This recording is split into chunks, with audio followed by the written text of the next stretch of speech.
résider au Japon. Mais qu'est-ce que j'irais faire dans un pays radioactif où l'obtention d'un visa est encore plus difficile que la langue?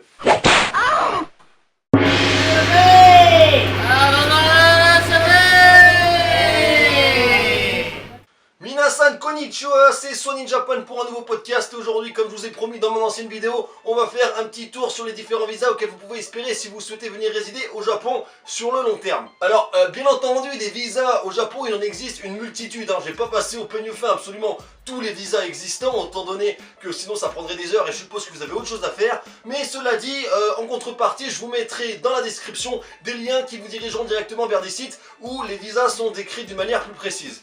Lorsque vous êtes français au Japon, comme dans n'importe quel autre pays étranger, si vous voulez y aller pour y travailler, pour y étudier ou n'importe quelle raison qui vous poussera à aller là-bas sur le long terme, il va logiquement vous falloir un visa. Non, c'est faux. Selon le traité de Maastricht signé le 1er novembre 1993, tout citoyen européen a le droit de circuler dans...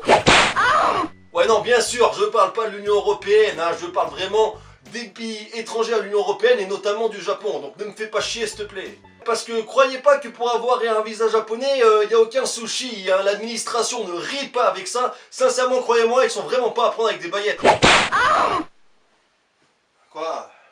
Oui, bah c'est pas drôle, mais bon, ça va, c'est la troisième fois,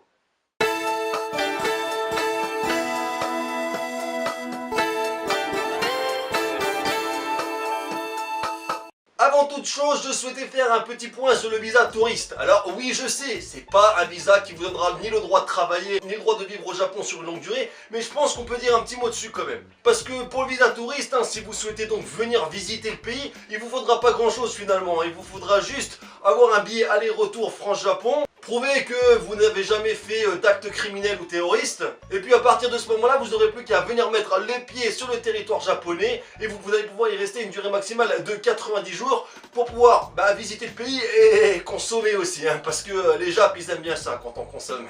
Pour les petits malins qui arrivaient à terme de leurs 3 mois de visa touriste souhaiteraient se rendre dans un pays voisin pour espérer revenir au Japon pour 3 mois de touristes de nouveau, sachez qu'il est possible de le faire. J'ai connu plusieurs personnes qui l'ont fait, il est possible de le faire 1 fois, 2 fois, 3 fois, mais au bout d'un moment, sachez qu'on va commencer à douter de vos revenus, donc n'ayez pas un boulot au black, je vous le conseille fortement parce que on ne rigole pas avec les autorités japonaises.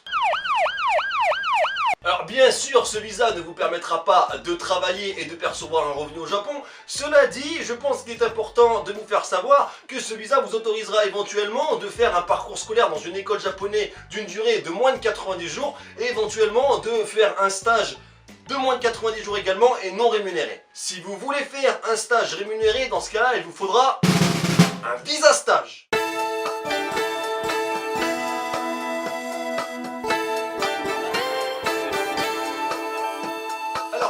Éligible au visa stage, il vous faudra une convention de stage bien entendu, donc il est recommandé d'être inscrit dans un établissement scolaire en France. Il faudra aussi avoir trouvé l'entreprise qui vous sponsorisera avant de venir sur le territoire japonais. Ça semble un peu logique, mais c'est l'entreprise qui doit vous sponsoriser. Donc c'est à elle de faire la demande de visa. Alors ce visa ne vous permettra pas de travailler en dehors du stage, parce que bien entendu, de temps en temps, quand on est stagiaire dans une entreprise qui vous donne le minimum stagiaire chaque mois, croyez-moi, ça ne suffira pas pour vivre au Japon et malheureusement, vous n'aurez pas le droit de travailler à côté de cela. Et c'est un visa qui est donc valable pendant 1 an. Au bout d'1 an, si l'entreprise souhaite vous conserver et vous compter dans son équipe, il lui faudra donc vous sponsoriser pour un visa travail.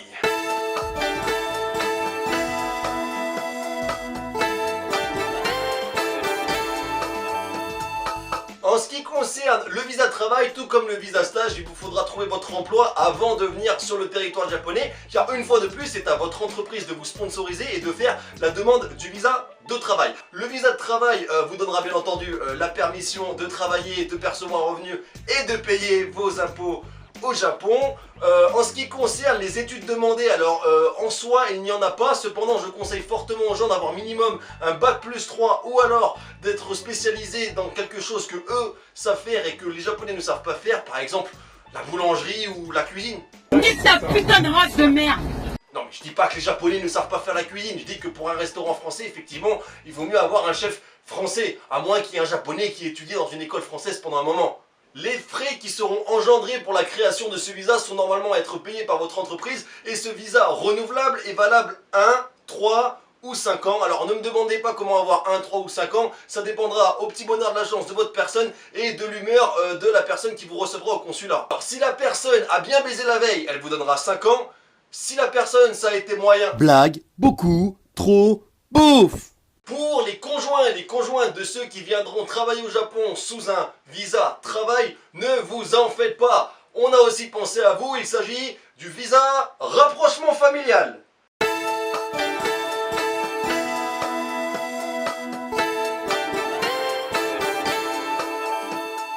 Pour espérer avoir le visa rapprochement familial, il vous faudra obligatoirement être marié. Le Pacs n'est pas pris en compte.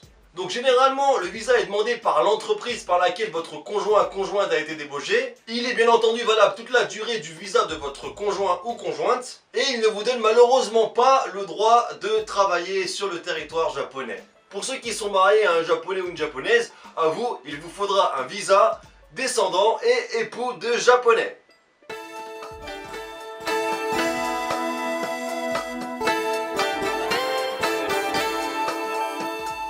Effectivement, dès lors que vous êtes marié à une personne de nationalité japonaise, vous pouvez demander un visa époux et descendant de japonais. Descendant, pourquoi? Parce que ce visa concerne également les personnes dont au moins un parent est de nationalité japonaise. C'est un visa qui est plus ou moins valable à vie et qui vous permettra bien entendu de travailler. Cependant, il faudra bien penser à le renouveler tous les 5 ans. Au bout de 10 ans, avec ce visa, vous pourrez éventuellement demander la nationalité et la naturalisation japonaise, donc sous certaines conditions également. Par contre, je vous rappelle que encore aujourd'hui au Japon, on a le droit qu'à un seul passeport. C'est-à-dire que si vous décidez de switcher pour une nationalité japonaise, il vous faudra abandonner votre nationalité française. Maintenant, pour ceux qui souhaiteraient venir investir au Japon et faire fortune au pays du soleil levant, il va vous falloir un visa de Business Investor. Ouais non, on dit investor, ouais. Oui bon, tu m'as compris.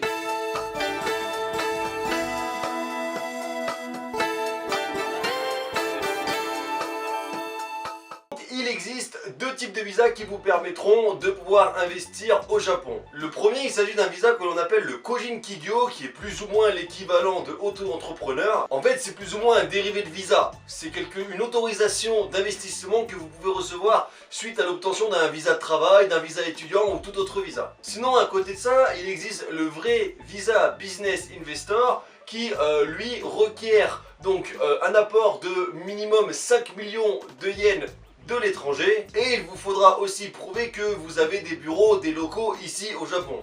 Il est important de notifier que le domicile où vous allez résider au Japon ne fera malheureusement pas office de bureau officiel. On passe maintenant à notre avant-dernier visa qui devrait en intéresser plus d'un, je parle bien entendu du visa étudiant.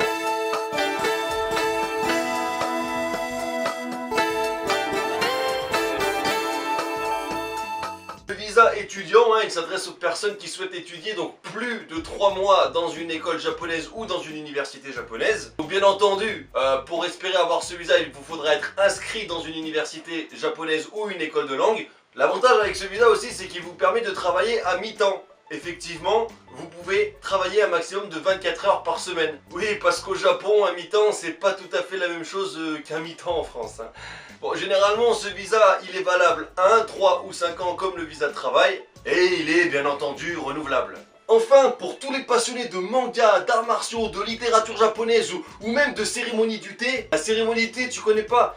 Personnellement, je vois pas comment on pourrait être passionné par un truc aussi chiant. Mais bon, chacun ses goûts, moi je ne juge pas. Bref, si toi, par exemple, tu aimes une activité spécifique au Japon, tu vas pouvoir demander un visa activité culturelle.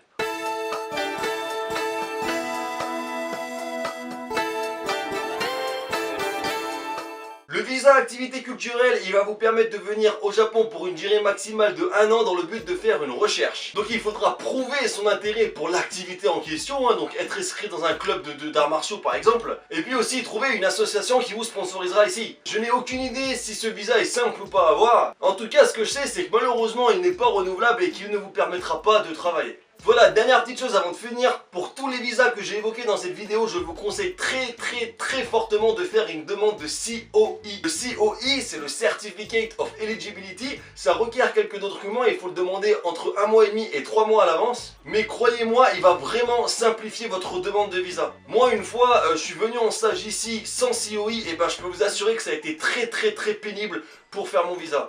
Et enfin, peu importe la nature de votre visa, si vous souhaitez sortir du Japon pendant la période de ce dernier, il vous faudra faire une demande à l'aéroport de Re-Entry Permit. Le Re-Entry Permit, c'est quelque chose qui vous autorisera à partir du Japon et à revenir sans passer par des tonnes de procédures douanières. Ça prend 2 secondes à faire, c'est un petit papier à remplir à l'aéroport, ça ne coûte rien et ça évite beaucoup de complications. Voilà, comme je te le dis, si tu veux en savoir davantage sur ces différents visas, je t'invite à cliquer sur les liens que je mettrai en description et qui te dirigeront directement vers des sites qui te donneront plus d'informations que cette vidéo. Comme tu l'as sûrement remarqué, je n'ai pas mentionné le Working Holiday Visa dans cette vidéo. C'est pas que je le connais pas, bien au contraire, c'est juste que je voudrais en parler plus amplement que ces autres visas. Du coup, ma prochaine vidéo sera consacrée uniquement au Working Holiday Visa. Si tu veux la regarder, tu sais ce qu'il te reste à faire, hein. Tu suis l'actualité de ma chaîne, tu coches éventuellement la petite cloche pour pouvoir être prévenu dès que je la mettrai en ligne. Et t'hésites pas à me suivre sur les réseaux sociaux non plus, hein. Instagram, Twitter. Et voilà, c'était la vidéo de Swan in Japan sur les visas au Japon. Si t'as aimé, t'hésites pas à liker, t'hésites pas à partager, t'hésites pas à mettre un commentaire. Tu peux aussi t'abonner à ma chaîne, c'est gratuit et puis ça m'encourage. Si tu as des questions sur le Japon ou que tu voudrais que je traite un sujet en particulier, n'hésite pas à me le proposer en commentaire, hein. En attendant, je vous remercie beaucoup d'avoir regardé cette vidéo une fois de plus et je n'ai plus qu'à vous dire sayonara.